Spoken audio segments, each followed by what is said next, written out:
Eu descobri minha sorologia em 2012. Eu sempre fiz exames de saúde, né? Então, num desses exames que eu fazia a cada 6 meses, era um deles HIV. E quando eu peguei o diagnóstico, ninguém nunca está esperando que seja consigo, né? Quando o diagnóstico chega, você toma consciência daquela realidade. E, infelizmente, a gente ainda está cheio de sombras, né, em relação ao HIV.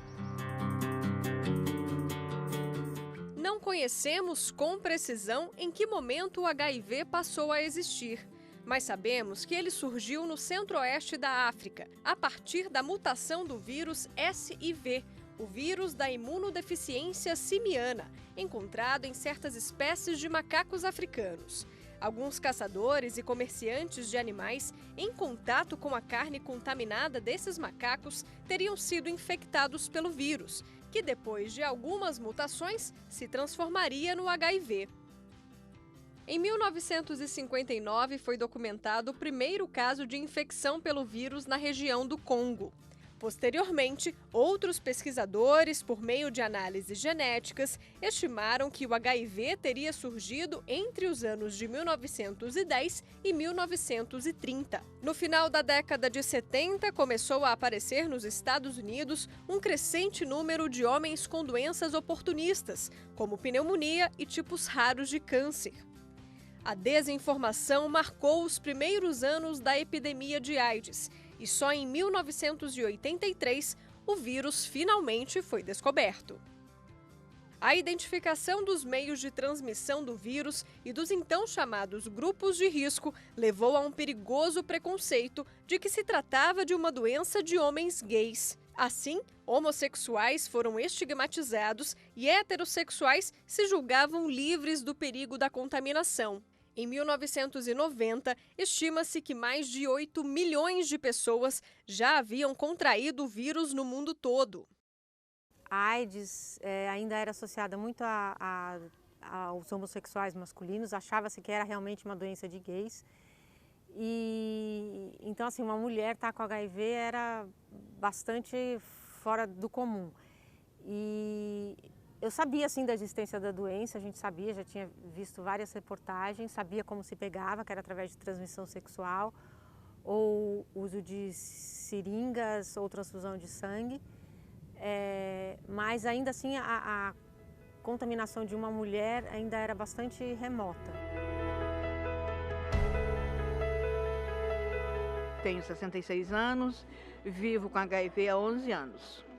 Quando o diagnóstico chega, há uma parada, né, no sentido de você entender o que significa aquela sorologia positiva.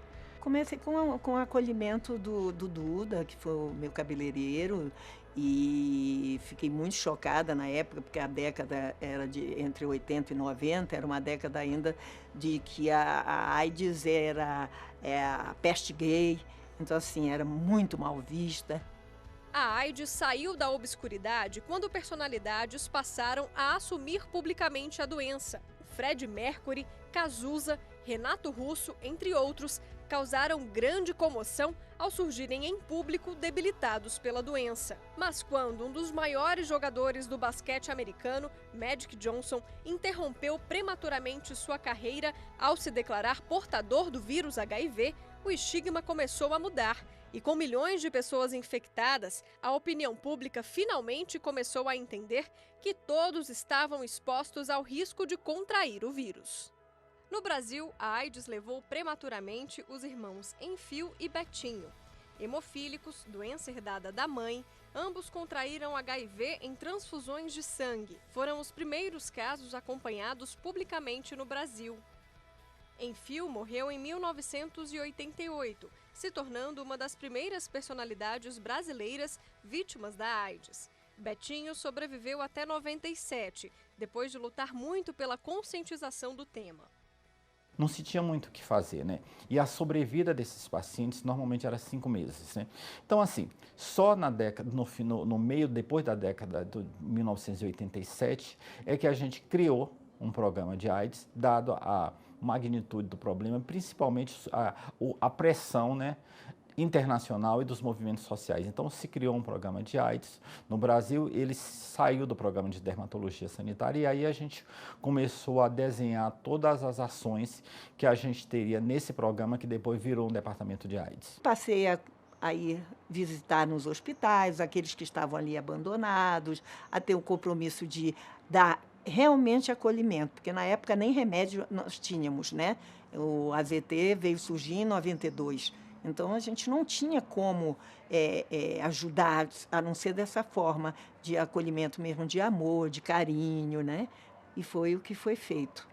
Então, eu me contaminei com o vírus HIV com o meu primeiro namorado. Eu tinha 16 anos. E eu descobri meio que por um acaso, porque eu tinha uma certa dor de estômago e fui fazer um exame. E deu que eu estava com sapinho no esôfago, que era uma doença, uma coisa não muito comum e de baixa imunidade. Aí o médico pediu o exame de imunidade, deu baixa, aí ele acabou pedindo o exame de HIV e deu que eu estava com HIV. Eu lembro que na época ele nem me contou, ele acabou chamando meus pais, porque para ele devia ser uma coisa assim bastante absurda, uma mulher estar com HIV. E na verdade uma menina, né, que nessa época eu tinha acabado de fazer 18 anos, então acho que ele ficou com muito receio de dar essa notícia. E contou para os meus pais primeiro. Quando eu descobri, eu pensei que eu ia morrer. Mas, graças a Deus, não aconteceu. Estou viva, estou bem. Uns probleminhas que é da própria doença, entendeu? Mas, para mim, era o fim do túnel. Aí, no fim do túnel, eu achei uma luzinha, entendeu? Descobrir não foi fácil. Eu entrei em depressão, mas quando eu conheci esse pedacinho aqui me reestruturou, entendeu? Então eu dou graças a Deus ter esse pedacinho aqui, né? Eu dou graças a Deus. Eu morava em Cuiabá na época, né? Até então eu lá vinha sentindo falta de apetite, aí depois começou a me dar febre, sudorismo no início da noite também, né? E foi agravando esses sintomas aí também, aí foi que eu procurei um médico lá no Hospital Universitário Júlio Miller, lá de Cuiabá também, né? Aí foi que a médica pediu o exame de HIV para eu fazer também, né? Aí foi que deu positivo o primeiro exame, aí fizeram a contraprova também, tá bom? Aí foi que deu positivo mesmo, né? Então, essa infecção, né, como já foi falado, ela é passada através, né, de mamas, né, através da mama. E é muito difícil hoje em dia ter essa infecção, porque como já tem tratamento, né, então é muito raro você ver alguém falando assim, eu peguei HIV por questão da mãe, né. Países de primeiro mundo têm uma legislação específica, eu não vou recordar o número agora, mas existe. Mas no Brasil, em 2013, nós fomos considerados um dos pioneiros. Foi quando nós tivemos a lei essa de 2014, essa 12.984. Ela foi elaborada em 2013, que trazia várias prerrogativas, vários benefícios, e assim foi se tornando um dos pioneiros. No Brasil, a frequência da doença, medida pelos estudos de pesquisas que a gente faz, é 0,4%. Isso nos dá uma estimativa de aproximadamente 900 mil pessoas vivendo com HIV. Isso, comparado com a população de 208 milhões de habitantes, é um evento raro na população em geral. Entretanto, a doença ela é concentrada em algumas populações vulneráveis, como os homens que fazem sexo com homem, que tem uma frequência de 18%, as travestis e transexuais, que tem uma prevalência de 31%, e nas mulheres profissionais do sexo, que chega a ter uma prevalência de 5,3%. O Brasil ainda está em primeiro lugar em tratamento de HIV, não nos falta remédio, às vezes acontece de ter algum probleminha, mas logo é resolvido. O SUS é maravilhoso com relação aos médicos também, os infectologistas são os melhores que eu já conheci. Então, assim, aqui na casa, por exemplo, não tem problema nenhum. Nós somos muito bem atendidos pelo SUS.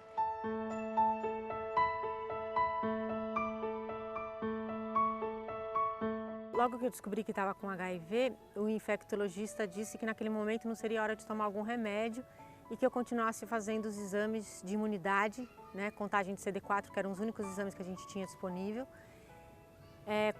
fizesse esses exames a cada 6 meses. E eu fazia, e vida normal.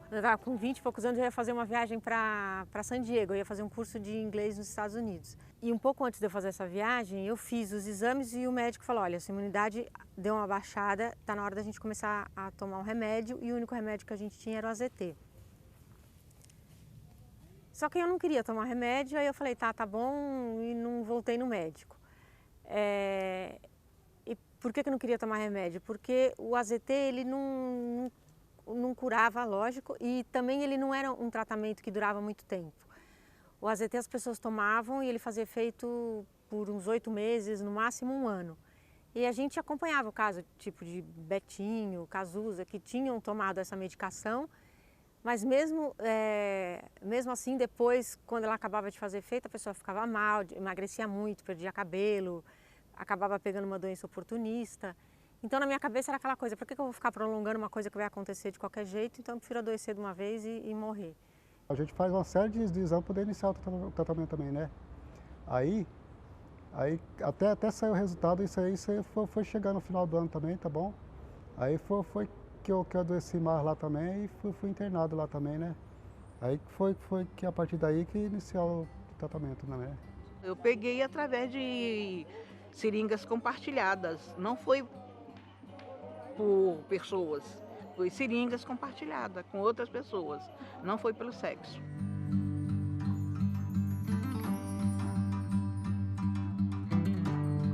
Como é uma realidade que as pessoas pouco conversam, né, e deveriam conversar muito mais na família, na escola, na mesa do café da manhã, sabe? Sem tanto tabu, né? Assim, mostrar que na verdade é possível viver com HIV, é possível viver feliz, se tratar, né?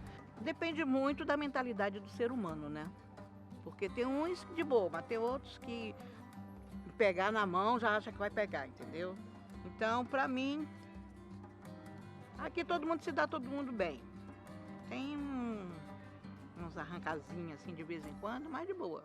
Quando eu era pequena eu não tinha noção de que era HIV, não tinha noção de nada. Então eu fui crescendo e minha avó foi me ensinando, né? Porque eu fui vendo ela dando entrevista. Aí a minha avó foi me moldando assim no sentido de eu começar a dar entrevista também, de eu começar a saber sobre a minha história. E depois que eu comecei a saber mesmo, que eu fui entender o que se passava na minha vida, por que as pessoas se afastavam. Porque eu não entendia, eu achava que, sei lá, alguma coisa em mim estava ruim, né? E eu fui aprendendo no decorrer da vida mesmo. Agora a questão do preconceito, assim, é muito abrangente isso. Acho que todo mundo na vida já passou por uma situação de preconceito, né? Não só porque tem alguma doença, mas às vezes por causa de cor, de raça, de tamanho, de classe social. Então, assim, é óbvio que eu já passei, né? Mas a gente aprende a lidar com isso. Já teve pai que não queria que eu me aproximasse de filhos, né? De uma filha dele. Inclusive já fui até, vamos dizer assim, maltratado por esse pai, né? E já tive situações de meninas não querer se aproximar de mim. Ixi, pra mim foi foi muito triste lá no começo. Hoje eu não ligo, se afastar de mim, pra mim é uma pedra que saiu do meu caminho. Né? Eu aprendo, hoje em dia eu tô mais, estou mais moldado, já estou mais forte em relação a isso. Eu acho que cada um tem um tempo de perceber que o HIV existe uma outra significação, que HIV não significa mais morte, nem pânico, nem medo, que pode significar vida, pode significar tempo, pode significar sexualidade, pode significar amor e muitas outras coisas que a gente queira que signifique. Então, porque o olhar sobre a vida e sobre o HIV, quem dá é quem vive. Então, a gente vai construindo isso junto com as pessoas que convivem com a gente. Talvez é o aspecto, o campo que a gente tenha menos avançado em todos esses anos, né? Enquanto que no tratamento, na assistência se avançou muito, na prevenção tem muitas tecnologias hoje disponíveis, o estigma, não, ao contrário, ele permanece ainda muito forte, né? Muito claro dentro da sociedade. Viver com HIV hoje é viver com uma marca praticamente de exclusão, né?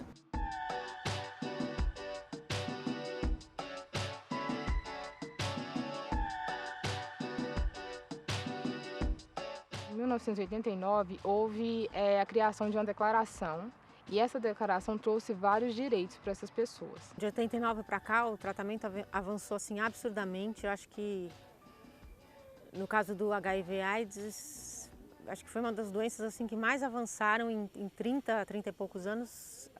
A gente mudou muita coisa. Hoje em dia a gente tem métodos de contracepção que são muito diversos. A gente tem a camisinha, que é o tradicional, mas você tem a PrEP, tem a PEP, né? Tem formas de contracepção que são muito mais eficazes e que atendem um público mais amplo em relação à sexualidade, que é muito diversa. Se a gente observar, antigamente o único tratamento que a gente tinha era o AZT.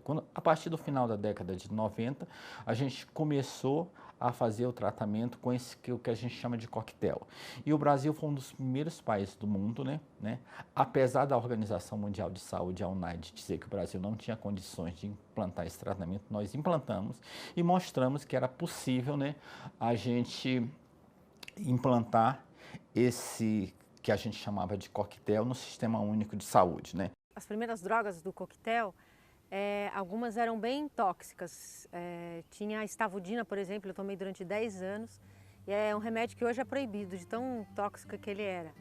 Então dava neuropatia periférica, que dá muita dor nas pernas, e uma série de outros problemas de saúde. A quebra das patentes, ela foi feita porque os medicamentos eram muito caros, e eram medicamentos únicos, não existia outro tipo de medicamento para poder amenizar os sintomas da doença. Então esse foi um dos argumentos que o Brasil utilizou para poder fazer a quebra da patente, para que outras empresas, outras indústrias farmacêuticas pudessem produzir o medicamento também.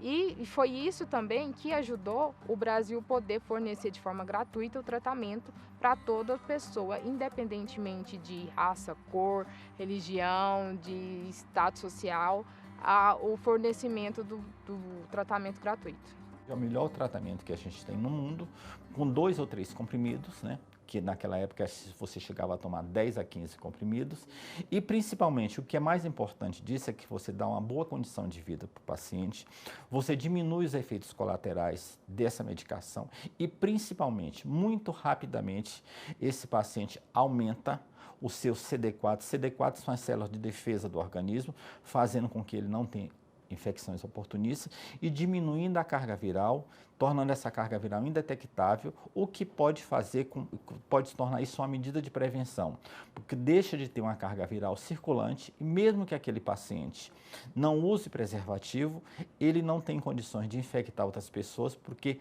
esse tratamento faz com que a carga viral fique tão pequena que é impossível infectar outras pessoas. Quem está soropositivo e toma medicação, como é o meu caso, e muita gente que está se tratando, não tem a possibilidade nenhuma de transmitir o vírus HIV para outra pessoa. Porque uma vez que você toma a medicação, você se torna indetectável. E aí a ciência prova que quando você está indetectável, por mais que você transe sem camisinha com outra pessoa, não há possibilidade nenhuma de infecção do vírus. Quem transmite o vírus HIV para outra pessoa é aquela pessoa que tem medo de fazer o exame. É quem está sorointerrogativo. Sabe, não quer saber, tem medo de saber, e aí continua propagando não só HIV, mas inúmeras outras doenças que podem ser sexualmente transmissíveis, assim. 30 anos a gente saiu de 0 medicamento para um medicamento que transforma uma doença que que você tinha prognóstico de morrer muito rápido para você viver com uma doença crônica. Então eu acho que assim já é muito bom o que a gente tem. Hoje já tem muitas crianças aqui na casa, né, que tomam uma vez o remédio, né, 3 comprimidos por dia. E já está se falando, já está chegando 1 comprimido por dia. Já tem gente tomando 1 comprimido por dia. Então, realmente, isso é um avanço. Só que a notícia ainda é uma notícia pesada e muito forte. E a pessoa começa a entrar em depressão e não quer fazer o tratamento. Não fazendo o tratamento, nós temos as doenças oportunistas. Quem está vivendo com o vírus tem uma certa regularidade de um cuidado com a saúde. Ou seja, a cada 4 meses a pessoa vai no laboratório, faz exame, entendeu? Então existe um cuidado com a alimentação. Então, ela tem uma atenção maior à sua própria saúde e, por consequência disso, tem uma qualidade de vida melhor. Não são apenas os jovens, os adolescentes, pessoas de idades também vive com HIV e vive bem. Eu tenho 66 anos, tenho HIV e vivo muito bem. Cuido da minha casa, eu tenho meu pitbull, eu lavo minha roupa, lavo roupa dos outros, eu lavo roupa dos meninos que precisa, porque tem doente aqui que não tem condições de lavar, eu lavo, entendeu? Eu cuido da coordenação sábado e domingo, eu sou telefonista, entendeu? Então pode. Só basta alguém para aumentar a estima da pessoa, entendeu? Um apoio, uma palavra, entendeu? Esporte ajuda muito também, muito, muito, muito. Nós temos aqui pessoal fazendo natação, basquete, né, vôlei. Então, assim, isso é muito importante, porque eles participam até de competição, né, e são pessoas saudáveis mesmo, né? Saber que você pode ir num posto de saúde e ser acolhido e ter tratamento. A outra coisa é saber que pode ter acesso a tratamento psicológico, no sentido de contar com alguém para conversar. E também é importante para as pessoas que convivem com quem vive com HIV, os familiares, amigos, tem uma cabeça aberta para entender aquele momento e acolher com amor, sem julgamento, sem qualquer necessidade de colocar como algo estranho. É um flagelo da humanidade. A cara do HIV mudou, né? Na realidade, de quem faz tratamento, né? Mudou. Então, são pessoas sadias mesmo, que conseguem levar a sua vida normalmente, né? Claro que com os efeitos negativos de uma sociedade preconceituosa, bastante preconceituosa.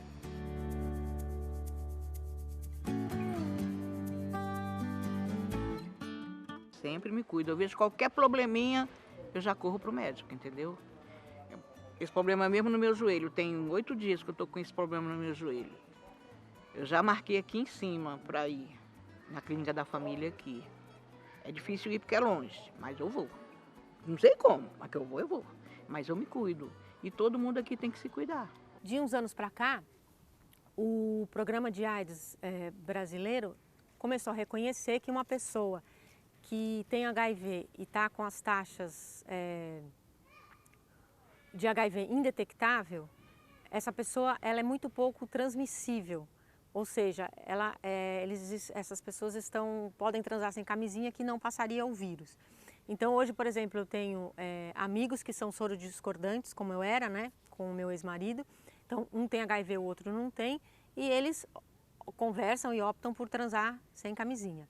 Aqui no Brasil, a gente tem um subtipo C, né, que é o subtipo C do vírus do HIV, que é muito frequente nos estados como Santa Catarina e Rio Grande do Sul.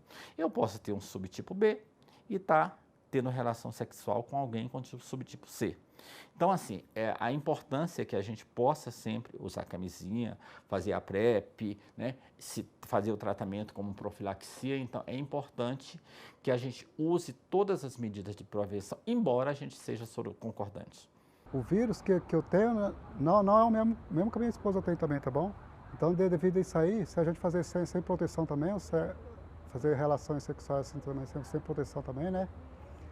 Isso o vírus se torna mais resistente também ao medicamento que a gente toma aí também, tá bom? É importante a gente dizer que há uma diferença entre quem vive com HIV e quem está com AIDS. Quem vive com HIV é quem está em tratamento, quem está tomando a medicação, tem acesso à medicação ao posto de saúde. Quem está com AIDS é quem ignora a sorologia, ou por desconhecimento, ou por medo, e adoece da AIDS, né? Das doenças que geram a partir do vírus HIV, da baixa da imunidade. E existem essas pessoas no Brasil. Essas pessoas, infelizmente, são pessoas que são pobres, têm pouco acesso à informação, têm pouco acesso a um sistema de saúde, têm pouco acesso à própria medicação, né? Então, infelizmente, essas pessoas ainda existem. Há casos no Brasil desses.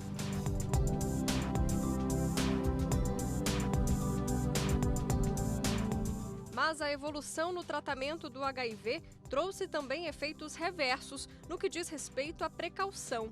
Jovens no mundo inteiro têm parado de se proteger. Enquanto o número de mortes cai, o de infectados volta a crescer.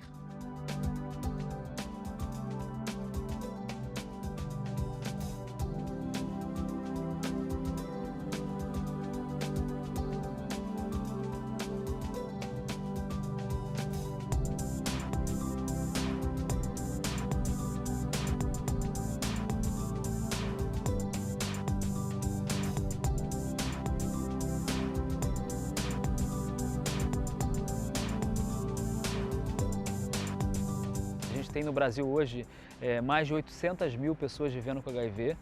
Dessas 800 mil, 150 mil têm e não sabem porque tem medo de voltar para buscar o exame. Então é muita gente, né? Em todos os lugares onde se conseguiu promover um diagnóstico, um acesso ao diagnóstico de forma mais massiva, mais universal, onde se conseguiu acesso ao tratamento, onde todos os métodos preventivos estão disponíveis da população, conseguiu já mostrar uma redução da epidemia. Então, a gente vive um pouco esse paradoxo. Alguns lugares têm crescido, mas tem crescido por essa insuficiência da resposta, e aqueles que conseguem utilizar todos os instrumentais que estão disponíveis conseguem reduzir a epidemia.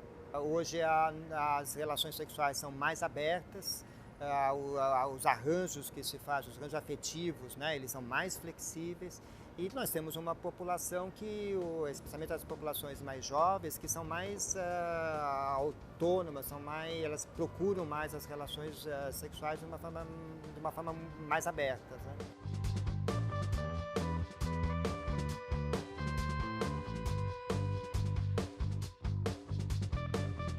As pessoas que são soropositivos, ou que são os detectáveis ou os indetectáveis, que eles saibam que eles podem buscar o direito deles, eles têm direito a isso e devem buscar. Às vezes eles chegam, têm medo de ir na delegacia e virar para o delegado e falar que é soropositivo, e ali o delegado não... Então, assim, às vezes ele deixa de ir atrás do seu direito por vergonha, por medo, e não precisa ter isso, porque a lei, ela cuida dele direitinho, ela tá aqui para abarcar, tem pessoas, tem ONGs, tem associações que cuidam, para eles irem atrás, não deixar passar.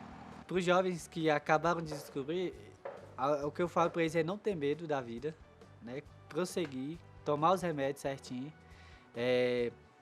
continuar nos sonhos, porque o que faz a gente viver mesmo é os nossos sonhos, né? E se tem pessoa que está se afastando, dê glória a Deus, porque essa pessoa não te merece, você é valioso. Aprender a lidar com HIV é como matemática, é como português, as pessoas precisam aprender. Então, a cada geração que nasce, nós precisamos ensiná-la o que é a epidemia de HIV, quais são os métodos preventivos e como elas devem lidar com esses métodos preventivos na sua vida sexual.